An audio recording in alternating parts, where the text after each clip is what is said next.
El pecado es un sistema natural de pensamiento y conducta contrario a los principios y valores del reino de Dios.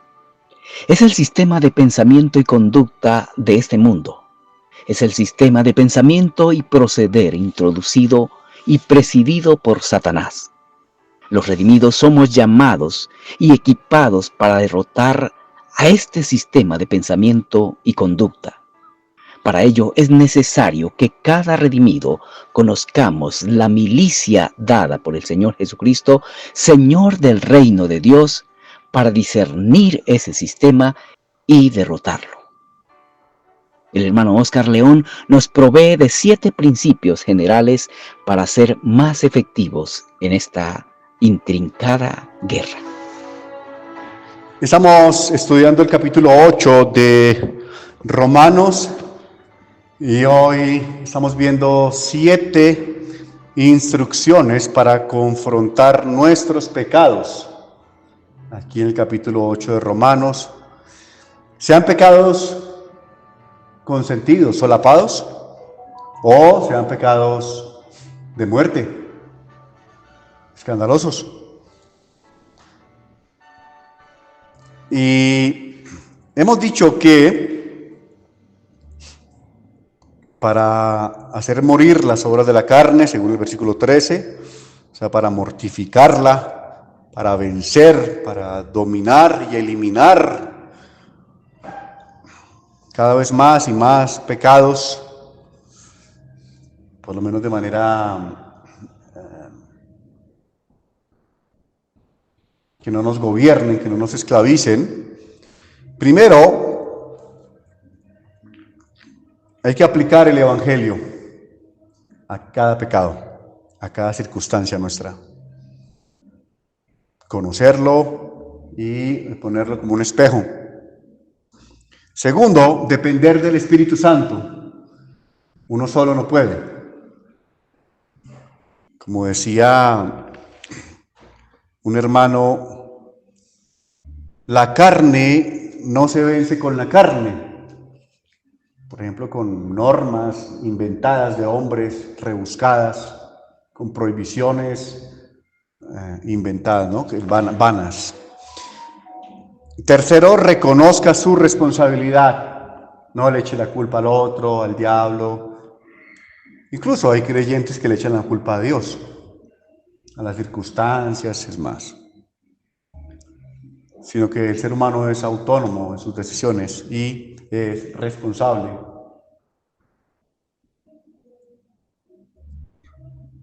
Ahora veamos un cuarto consejo para vencer esos pecados que todavía nos avergüenzan, nos incomodan, nos afectan, y es identificar áreas específicas de pecados que mal aceptamos. Aquí en el versículo 2 y 3 de Romanos 8 dice: porque la ley del Espíritu de vida en Cristo Jesús me ha librado de la ley del pecado y de la muerte.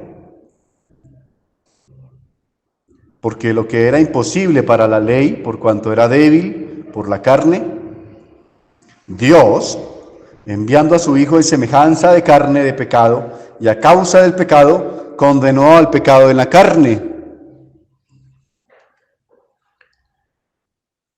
El versículo 13 dice: porque si vivís conforme a la carne, moriréis, mas si por el Espíritu hacéis morir las obras de la carne, viviréis. En Gálatas, al respecto, dice Dios también, Gálatas capítulo 3 y versículo 3, tan necios sois, habiendo comenzado por el Espíritu, ahora vais a acabar por las obras de la carne. Y es lo que les digo. En la iglesia de Galacia, hace 2000 años, se les predicó el Evangelio, creyeron muchos, el Señor plantó una iglesia, caminaba bien, arrancó bien, creyendo en Cristo Jesús como Salvador único y suficiente en su sangre, que nos limpia de nuestros pecados, y dejaron infiltrar ideas. No, si usted se pone esa ropa así, como hoy, ¿no? Como hoy, muy parecidas a las de hoy. No, es que ese pantalón, no, porque, no, y el tinte en el pelo, no, y las gafas con oscuras también, esas son. Entonces, una cantidad de normas, y sobre todo, en aquel contexto era queriendo hacer volver a la gente a la ley, a los rudimentos de la ley y mandatos de hombres. Entonces Pablo les está diciendo así en este contexto de Romanos y Gálatas, a la iglesia primitiva el Espíritu Santo les dice cómo ustedes empiezan bien a caminar por el Espíritu y ahora terminan en la carne. O sea, el moralismo también es carne. Vamos a tratar de ser un poquito más santo con cosas aparentes, cosas externas, cosas irrelevantes, y exigirle al otro que coma lo que yo como, que hable como yo hablo, que se vista como yo me visto. Pues si es añadido a la Biblia, si no está claramente en la Biblia, entonces es carne.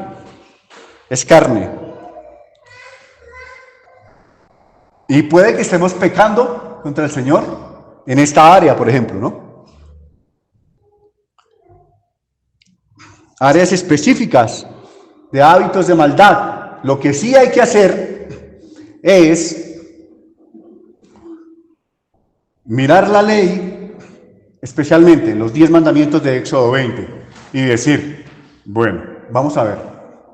El primero, amarás al Señor Jehová tu Dios sobre todas las cosas. O sea, no te harás, yo soy Jehová tu Dios, no te harás imagen mía ni semejanza. Entonces, los que mal leen dicen que si usted tiene un afiche de yo no sé de quién, del Chapulín Colorado, que eso es idolatría. Y que si ahorita en Navidad usted pone un muñeco de nieve, que es idolatría. No lo es, porque el texto exactamente dice que esas imágenes no debemos hacerlas de cosa alguna que esté en el cielo o en la tierra para adorarlas. O si no, el arte, los óleos serían pecado. La televisión también, la fotografía también. En la cédula hay una imagen de nosotros. Entonces, sería ir demasiado lejos e hilar ya en la carne. Pero sí debe el cristiano sentarse y decir, a ver. Yo sí tengo que reconocer que gasto 6 horas al día, 6 horas completicas, sumándolas todas, viendo banalidades en las redes sociales. ¡Ay, el hermano Oscar dijo que las redes sociales eran del diablo! No estoy diciendo eso.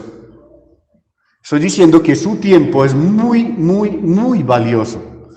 Y hay que redimirlo, hay que aprovechar bien el tiempo, porque los días son malos. Usted gastar 6 horas viendo, perdón que sea un poquito agresivo, pero es que sí, yo también miro redes sociales y hay mucha tontería, excepto que fuera algo edificante, o que usted vea tonterías, pero un ratico, un poquito. Digo, es una sugerencia, no es un mandato, no es... Es probable que el cristiano que está 6 horas viendo cosas vanas, huecas y conversaciones necias en chats,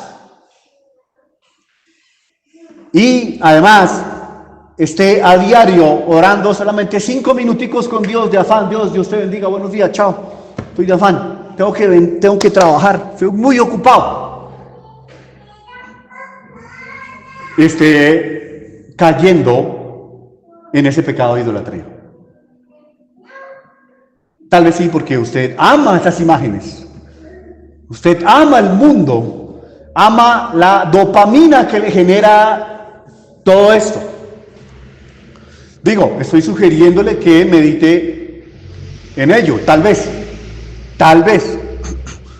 O qué tal una relación, ¿no? Una relación de amistad o con unos amigos o, en fin, puede ser un deporte, puede ser comida, puede ser dormir en exceso, no sé qué más.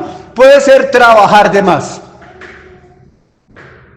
Tal vez usted está adorando su trabajo y adorando el dinero porque trabaja un poquito más y un poquito más y un poquito más, porque le gusta, porque le llena, porque no sé. Y ese tiempo que debería ser para nuestro Dios, para nuestra familia, para su iglesia, lo estamos invirtiendo en otra cosa, en el trabajo, en dinero, en fin, puede haber 100 cosas así como ejemplo. Entonces eso hay que identificarlo. Vamos, en qué áreas usted tiene malos hábitos espirituales. Y eso no se queda ahí. Eso no se queda ahí. Cuando uno ve demasiado y le da me gusta, el algoritmo le sigue mandando esas imágenes, ¿no? Por ejemplo, en la política, o ideologías, a veces, muchas veces, en contra de Dios, o imágenes que lo seducen y después uno queda embarazado de pecado, como dice Santiago, ¿será? Y da a luz el pecado. Entonces hay que, le propongo esta tarde, identifique, revise, por favor, en qué áreas el mundo se le metió, la carne, de pronto el mismo enemigo se le metió y está robándole gozo y paz. Mire, cuando dice nuestro versículo 3 de Romanos 8 que era imposible que la ley venciera el pecado, Dios envió a su Hijo en semejanza de pecado, a causa del pecado, y condenó al pecado en la carne. Cuando dice esto, y viene hablando de la ley del espíritu de vida, el hermano Thomas Manson creo que lo resumió brillante. Dice, la ley de Moisés tiene derecho, pero no tiene poder. Y sigue diciendo, la ley del pecado tiene poder, pero no tiene derecho. Más, la ley del espíritu tiene derecho y tiene poder. Entonces aquí hay que apostarle al espíritu. ¿Y qué es vivir en lo espiritual? Invertir tiempo, o sea, obligarse cuando uno quiere la carne de uno. Invertir plata si toca. Un buen libro, no sé, o perder plata porque hoy no hoy no me gané esa plata allí, pero me metía en un ayuno, en oración. Ese es el punto número 4. Veamos rápidamente el 5, el 6 y el 7 y después vienen las preguntas y la interacción. ¿Están listos? Quinto consejo para confrontar nuestros pecados solapados y o escandalosos, esos pecados hipócritas o descarados, es memorizar, aprenderse versículos bíblicos, pasajes que confronten ese pecado y meditar en ello, rumiar en ese versículo. Es muy importante. Por ejemplo, el Salmo 119:11 dice, en mi corazón he guardado tus dichos para no pecar contra ti. Ese guardar en el original, en el hebreo es acaparar para un futuro, un ahorro, como las cesantías. Un ahorro como en pandemia, la gente guardaba papel higiénico y guardaba televisores Smart de 60 pulgadas. No sé para qué, que querían sobrevivir con eso, pero es eso, es guardar. Así se debe tomar los dichos del Señor, o sea, la Biblia, los versículos, guardarlos en el corazón, aprendérselos. Conocí un hermano hace años que tomaba en un papelito, llevaba su papelito y anotaba un versículo. Y así se demoraba toda la semana, se lo echaba al bolsillo y cada rato sacaba por allá donde se iba a trabajar y lo leía hasta que se lo aprendía. Y se lo aprendía y se lo aprendía. Cuando ya lo tenía, arrancaba con otro. Versículos claves. Bueno, toda la palabra de Dios, todo el consejo de Dios es útil. Pero meditar y memorizar y meditar versículos de la Biblia siempre alrededor de la persona de Cristo van a producir en usted y en mí y en todo cristiano que guarde los dichos del Señor en el corazón. Mire, no existe la ósmosis en lo espiritual. Yo anduve unos años en iglesias carismáticas y como muchos, traíamos ese imaginario colectivo de nuestra cultura de creer que lo espiritual es algo así como que ¡blum! Pasa así, como que Dios, dame toda la revelación. Y entonces un día Dios dice, ¡oh! Le voy a dar a mi hijo toda la Biblia en la cabeza. No funciona así. No funciona así. Hay que leer, tener hábitos de lectura, de meditar, de transcribir, de hablarla a otros. Hay que tener hábitos diarios, toda la vida cristiana, toda la vida.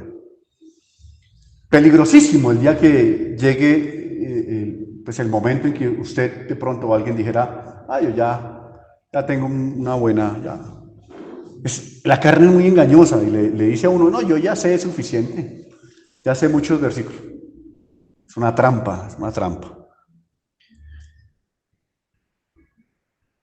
La carne, queridos hermanos, sabe hacer cosas religiosas que agradan a los hombres.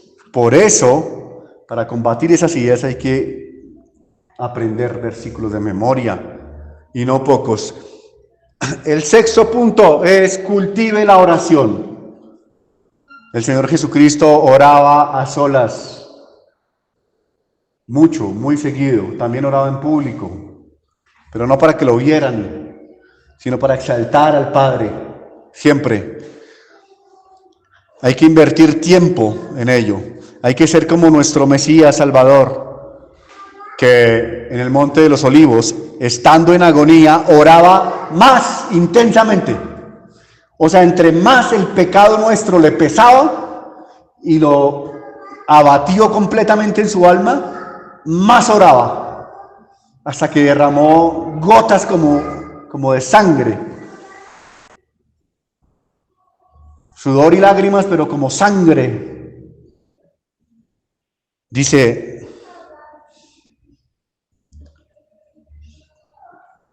por favor, no desestime la oración. Por favor, no abandone la oración. Por favor, hágalo. Más y más cada vez. El versículo 15 de Romanos 8 habla de oración. Pues no habéis recibido el espíritu de esclavitud para estar otra vez en temor, sino que habéis recibido el espíritu de adopción, por el cual clamamos, Abba Padre.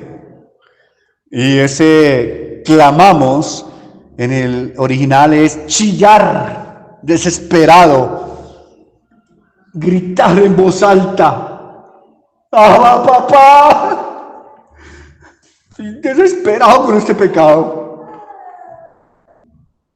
Si a usted no le duele el pecado, usted no conoce a Cristo, usted no tiene el Espíritu de Cristo. Si a usted no le avergüenza su pecado, si usted no ha tenido un momento de oración en el que de verdad se desespera y dice, no entiendo qué está pasando conmigo, puede que su fe sea fingida. Puede ser. Por eso, como decíamos esta mañana, humíllese delante de Dios y ruéguele que le regale el Espíritu Santo. Si usted no tiene el Espíritu de Cristo, no es de Cristo.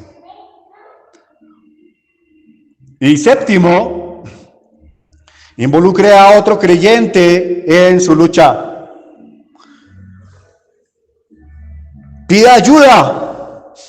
Saque su pecado a la luz, que es todo lo contrario a lo que hacen los impíos. En Juan 1 dice que la condenación del mundo es que el mundo amó más las tinieblas que la luz. O sea, debajo del tapete. Si un pecado, métalo aquí. Escóndalo ahí.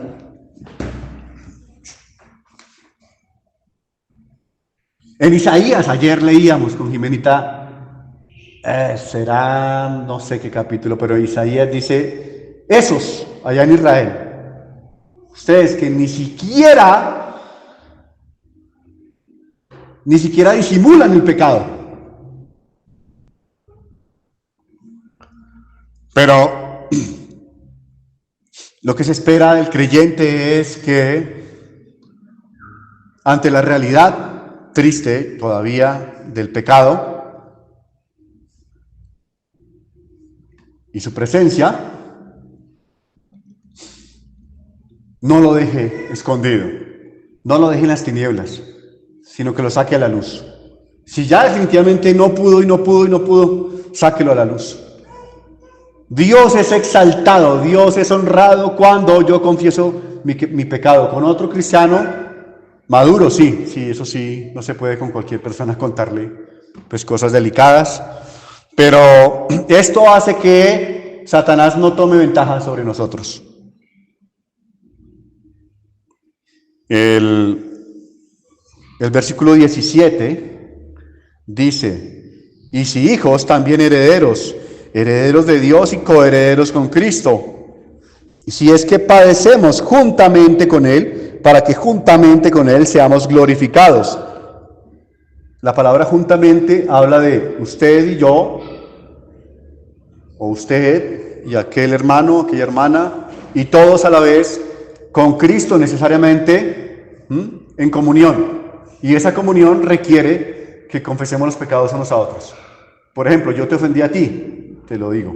Yo te defraudé a ti, defraudé a la iglesia. Cometí un pecado, en fin, estoy luchando con un pecado, lo saco a la luz. Es duro, es difícil.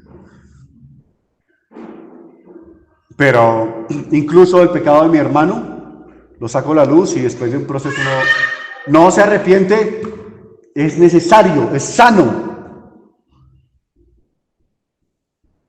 El versículo 28 dice, y sabemos que a los que aman a Dios todas las cosas les ayudan a bien.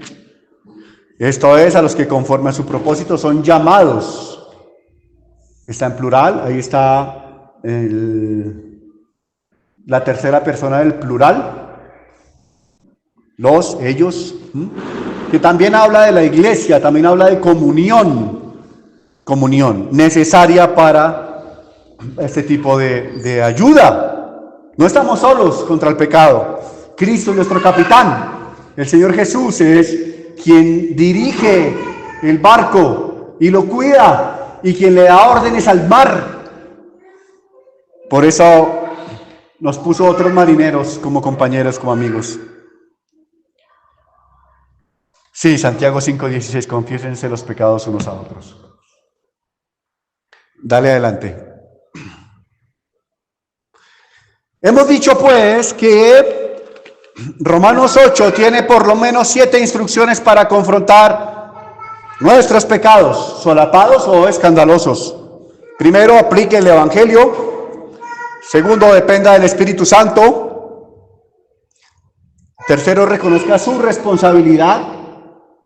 Ojo, reconozca su responsabilidad, no su gran capacidad para salir solito del pecado. Necesita a Dios y necesita a los hermanos, necesita a la iglesia.